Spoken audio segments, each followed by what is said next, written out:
And welcome to Effin White People, your friendly neighborhood white people. Today, we're going to be talking about the Satanic Panic of the 80s and 90s. So, Harry, what you got to say about this? Uh, I think I'm about to release a demon out my nose. Just sneeze. Never mind. Oh, I hate that. You feel it, and it's just. Oh, yeah, that's the worst. All right. It's like a denied orgasm. Oh, it's lingering too. It's like like a woman having an orgasm. It's gonna fucking take forever to happen. So, the Satanic Panic of the 80s and 90s. Which was our heyday. Well, we were children. Yes. Um, We were children while this was all going on. let's give a little history, shall we? So it started as what they would call a moral panic. And it was really kind of spearheaded by this psychiatrist named Lawrence Pastor and his wife, Michelle Smith, because they wrote a book called Michelle Remembers. Oh. Yeah. Now, this book has been discredited. And also the practice of the memory therapy, the recovered memory therapy, Has also been basically discredited. been discredited. And a lot of what was written in the book has just been completely debunked. Like some of the accusations that were made in the book by Michelle, there was testimonies by both her father and her sisters that were saying, no, that was absolute garbage. And apparently also in the book, there was a claim that during a certain month, she was locked up in a basement being tortured and all this other kinds of stuff. Yeah. Well, somebody went and found a yearbook during that year and around that time. And guess who was in the yearbook? Michelle. Michelle. Isn't that just spankle doodle dandy? That's funny that her name is Michelle Smith, 'cause that's my ex-girlfriend's name. Whoa. I have yet to meet a sane Michelle. I have yet to meet a sane Michelle. I have yet to meet, well, a sane woman. If it's a sane woman, it's a trans woman. Harry. Anywho. So, because of this fucking dynamic duo of douchebags, say that fucking 3 times fast.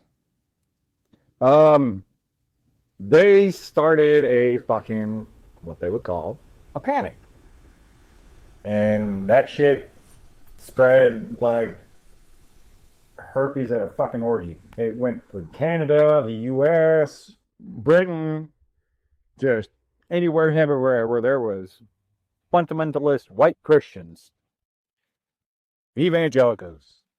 Oh my God! Unless we forget, happening during the 80s, the Reagan era.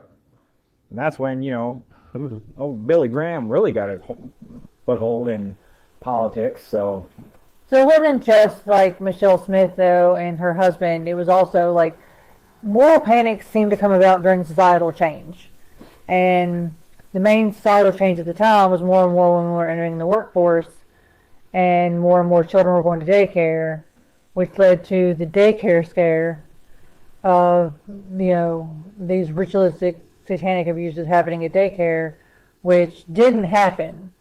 oh yeah, what was it called? The McMartin preschool trial, Yes. where there was alleged accounts of ritualistic abuse against children at a preschool. Yes, and it wasn't just that preschool though. Like it was a lot of preschool. Oh yeah, no, there was like fucking about 100 more that got tied up in the bullshittery. But in 2017, one researcher, was like, yeah, none of this, because the tactics that they used on these kids, they coerce the shit out of these kids.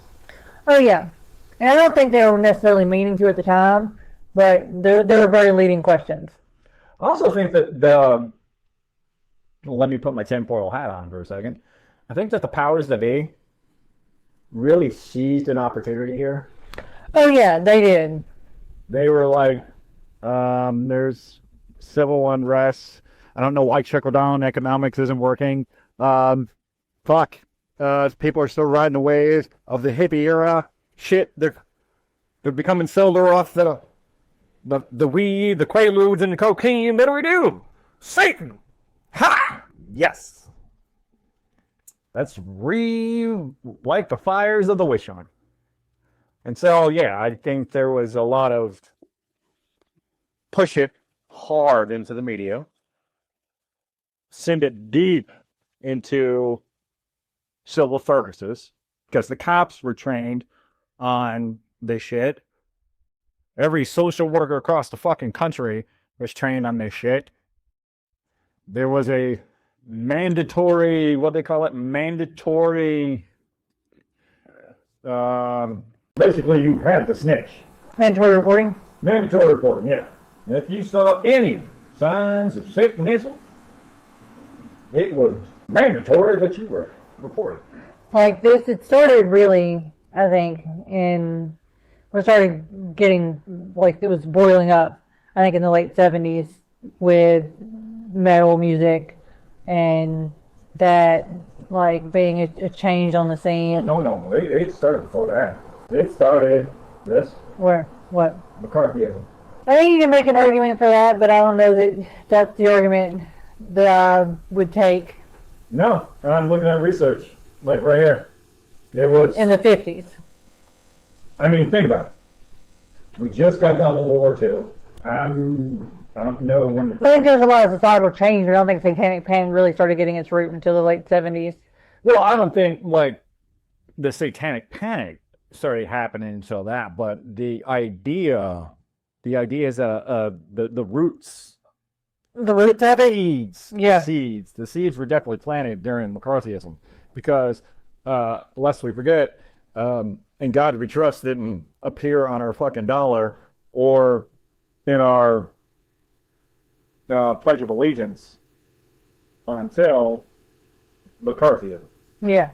So now there is more history before that, like the Salem witch trials and all that stuff. Yeah, but this was like a modern day Salem witch trial. But yeah, a more media present to context of Satanic Panic ritual abuse was in the 50s during McCarthyism, but really, and there was the rise of 5 factors in the years leading up. The 1980s, the establishment of fundamentalist Christianity, moral majority, the anti-cult movement, and then, this didn't help matters, the Church of Satan. Yeah.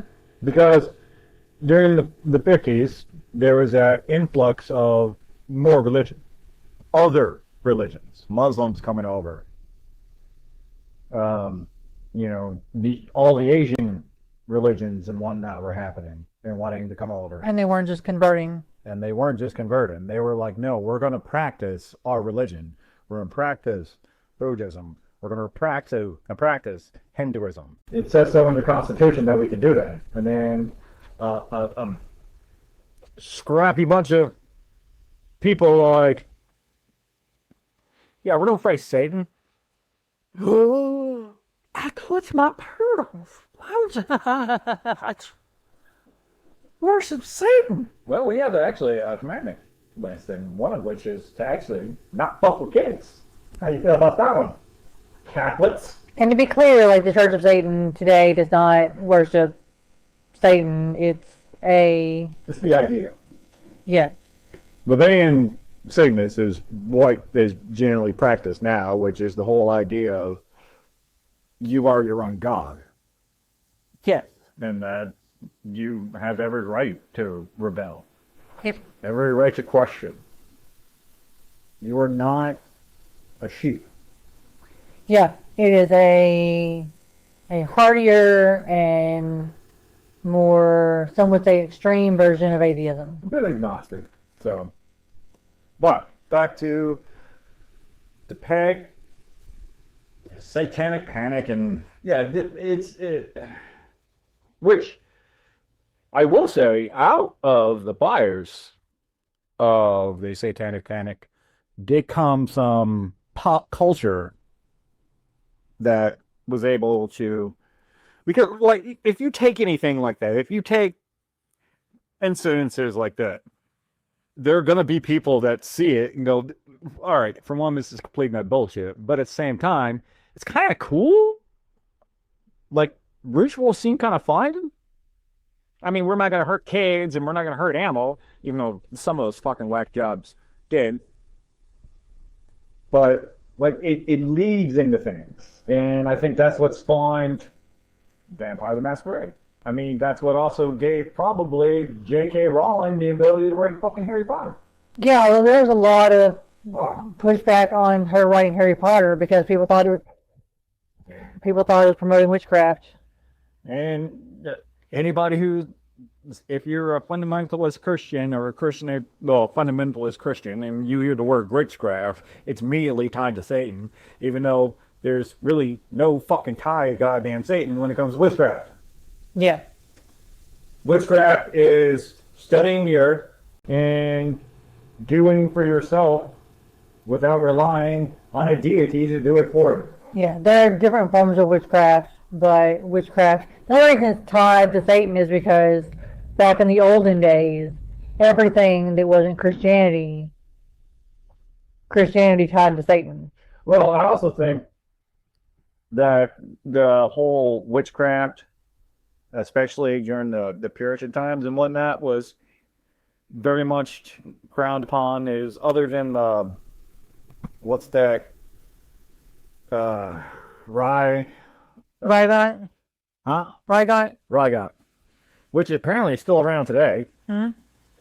And it totally like gives you the experience of tripping acid.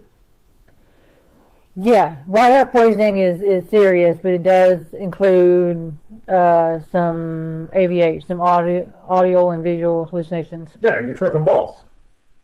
But Auditory and visual hallucinations. I think before all that happened, in some places witches were revered because they were able to go out into the earth, find the plants, because the witches, generally women, tend to converse with the natives or the indigenous people instead of just being this shut in, oh God, no. The witches were like, y'all been here a lot fucking longer than we are. What's this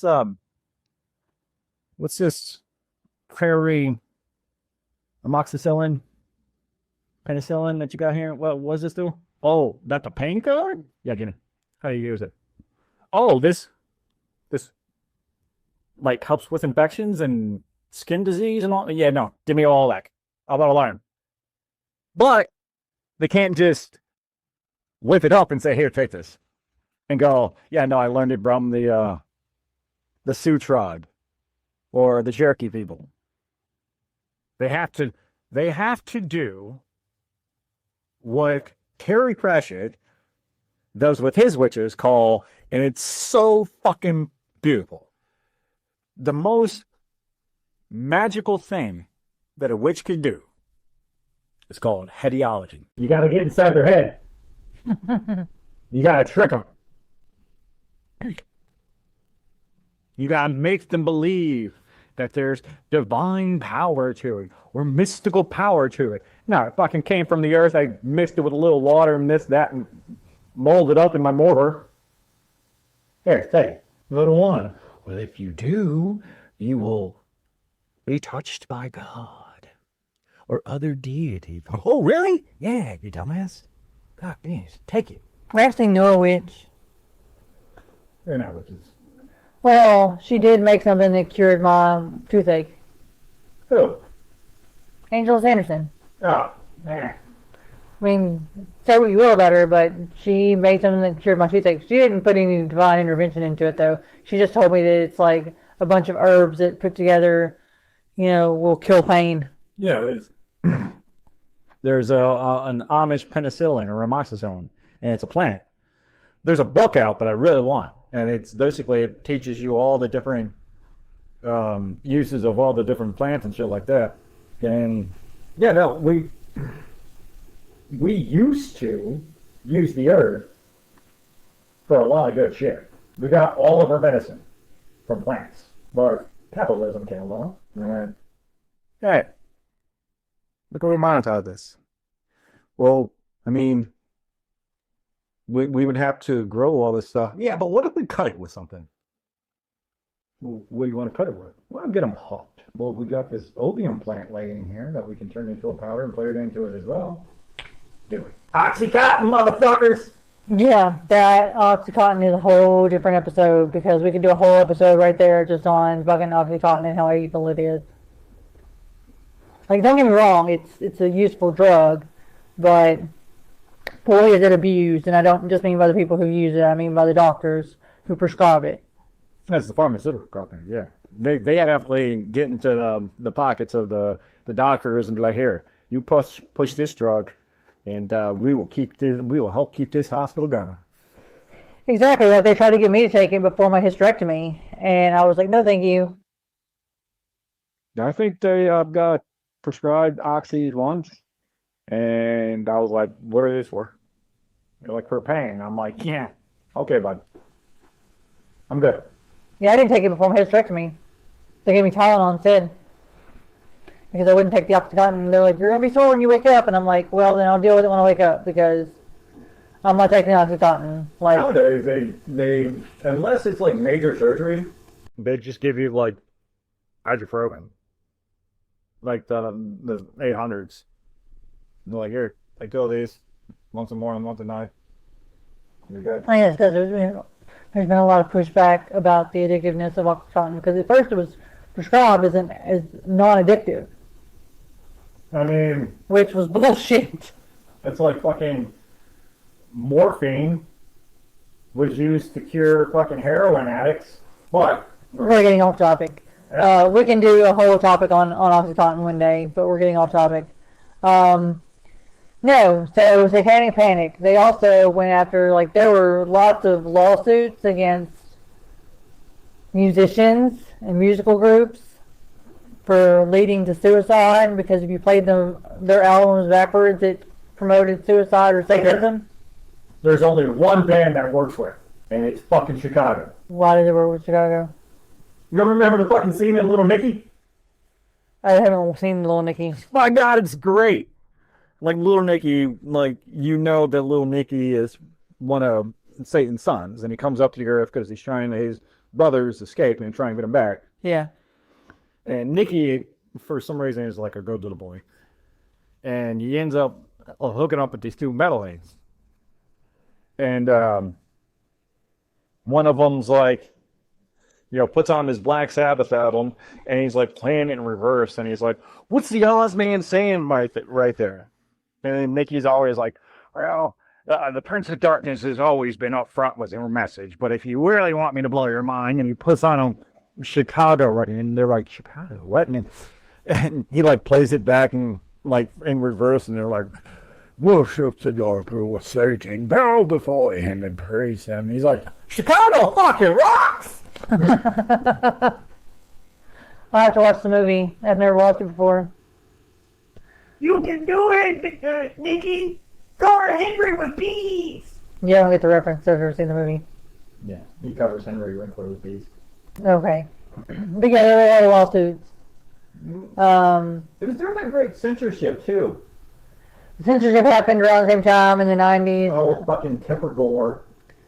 Frank Zappa had to fucking... Frank Zappa and Dee Snider Yeah. had to fucking testify before Congress. They didn't have to. They just came. Well, they didn't have to, but they did in defense of music. Yeah, because they were all like, claiming that during one of, I think it's Paranoid by Black Sabbath, they're saying that Ozzy said, "Excuse me while I kiss this guy." And no, that was Jimi Hendrix. But he's actually saying, "Excuse me while I kiss the sky." Yeah. They're like, well, they're promoting homosexuality because they're saying, excuse me while I kiss this guy. I remember that part of the interview when D. Snyder looking at him going, no, that's not what he's saying. He's saying, excuse me while I kiss this guy. Also, there's nothing wrong with homosexuality. Paranoid was, I told you to, they thought he was saying, I told you to end your life. I wish I could, but it's too late. But what he's actually saying is, I told you to enjoy life. I wish I could, but it's too late. That was the, that was the paranoid song. There were a lot of songs that were... I mean, fuck, you gotta remember it's on vinyl, so you can't really hear it all that well anyways, because it's not a very good medium, and I know I'm just pissed off a fucking bunch of vinyl heads. Like, oh my god, vinyl is the purest form of music. We should all revert back to vinyl. No! Vinyl sucks! Sorry. But, yes, no, the whole Satanic Panic brought forth the fucking explicit warning labels on music and everything else, and what's the movie rating thing that is dubbed it like GPG and all that shit. Yeah. MR whatever, MRSB or MRS, I don't fucking know. So yeah, it's the one that was like, now, this is not suitable for children. So we gotta put a label on it. Because we don't want to do our jobs as parents and look at it first and listen for it first before our kids go home. I will say that is, my parents never listened to the music that I listened to make sure that it was safe for me. Yeah, because your parents were shitty parents. Yeah, but they allowed me to listen to some really good music. I mean, my parents, well, when I was younger, my parents bought my music for me. Until one day I discovered my own. Yeah, music was never bought for me. Yeah, well. It wasn't until I got old enough to discover my own music that I started buying music. And boy, did I start buying it. Because when I discovered that rock... You bought those? Well, yeah, this is a medium that's going down. I'm not going to admit to it. I'm not going to admit to a fucking crime. The statute of limitations. Oh yeah, no, I shoplifted that shit. Yeah, there's a lot of five-figure discount right there. And that's why they had to put them little magnetic strips on there. Which were easy to get off. Yeah, no.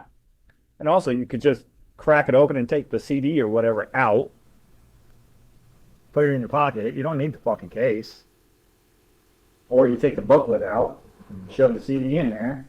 They don't teach people how to steal CDs. Who the fuck buys CDs anymore? That's a good point. Jeez. I mean, System of a Down made up an album called Still This Album because they found out that a lot of people are just downloading their fucking music and just sending it out and sharing it. And they were just like, fuck it. Steal this one too. So the music thing really started apparently with Led Zeppelin, which wasn't even heavy metal. It's not even metal. It's fucking prog rock. about love and longing and hobbits.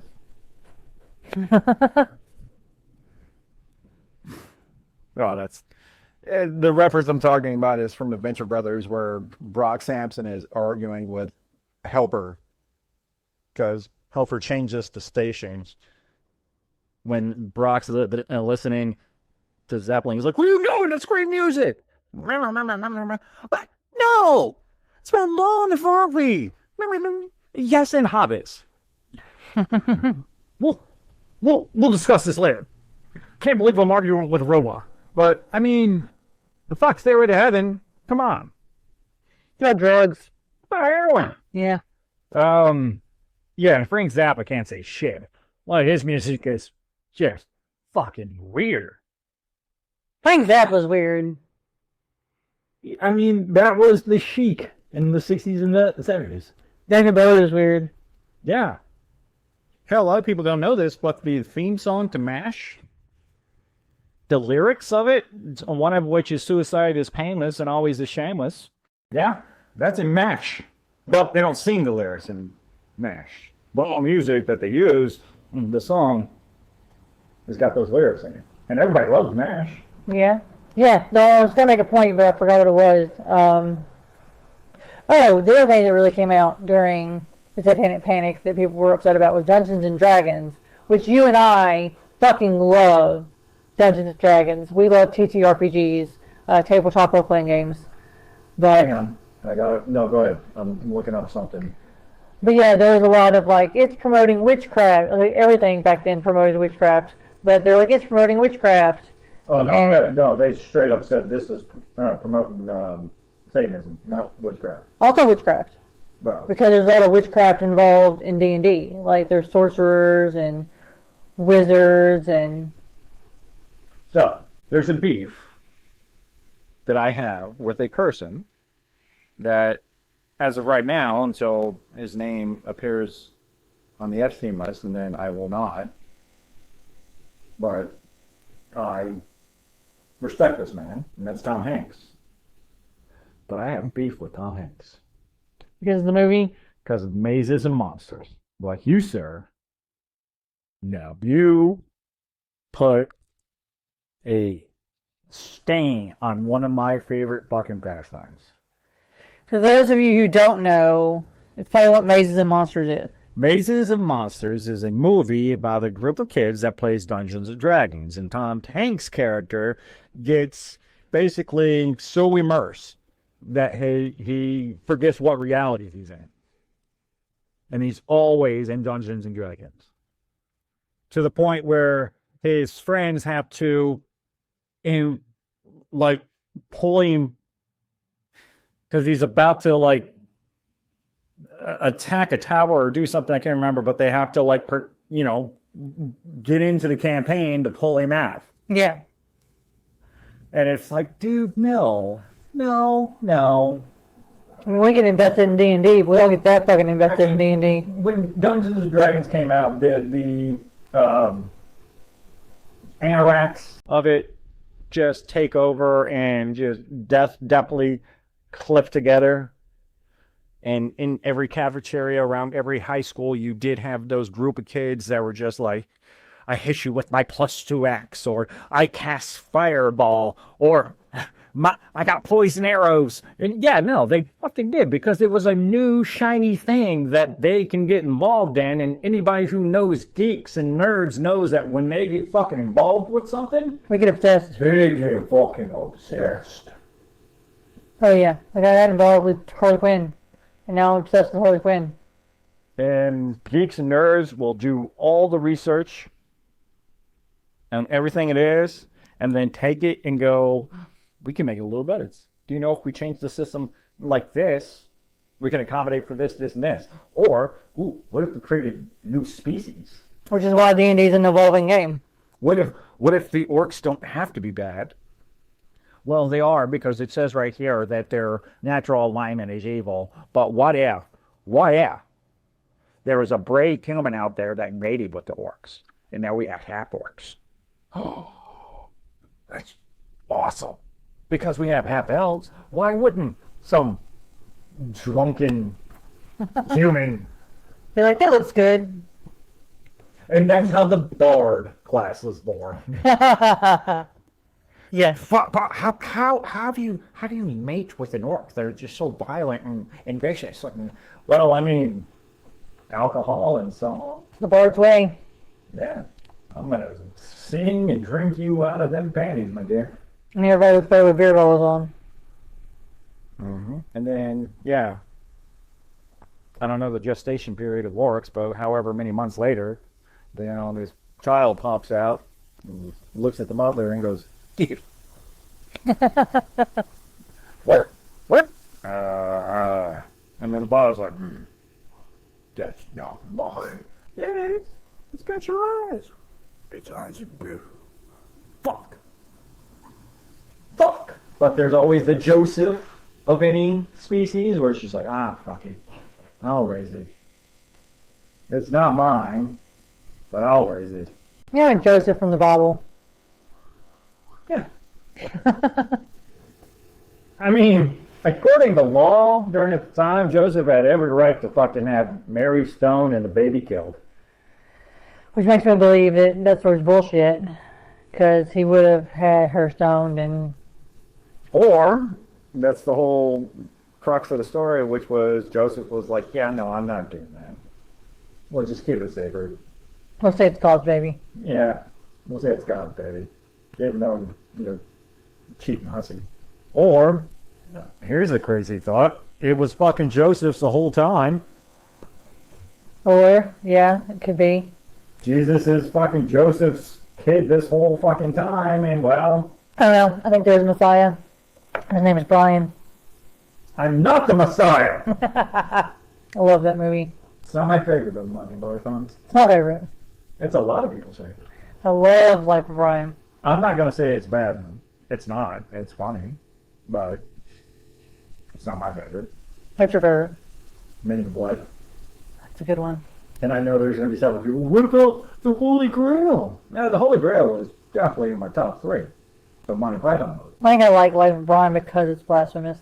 But I like the Meaning of Life because it ties into the whole flying circus aspect of Monty Python, which is what they're fucking known for. Just skits. Just a series of skits and great fucking music. Yeah. I do like Meaning of Life. I would say that's my second favorite. So the Meaning of Life, and then Monty Python, or the Holy Grail, and then Life of Brian.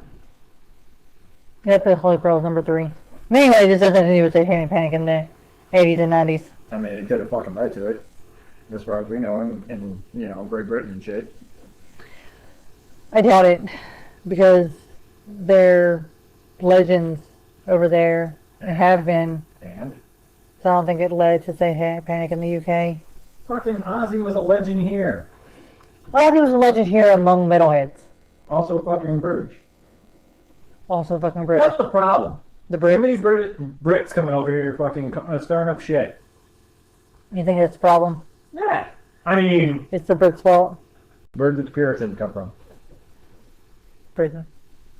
Where did who had the biggest hold in the slave trade? We're going to guess Britain based on your... I mean, during the transatlantic slave trade. I don't know. The queen at the time was known as the Queen of Slaves. Oh, really? Yes, because England profited the most off the slave trade. Yeah, I know that. Yeah. And then who decided that they were going to come over here and create a whole new country and rebel against the motherland? Americans. Yeah, but what were they before they were Americans? British. Yes. What country supported the South in the Civil War? Did Britain? Yes. They didn't finance them. Well, no, sorry, they didn't, because to gain secession, you need approval from both domestic and foreign countries, and I think the only foreign country that backed the South during that time was the Vatican. Yeah, no. You're right.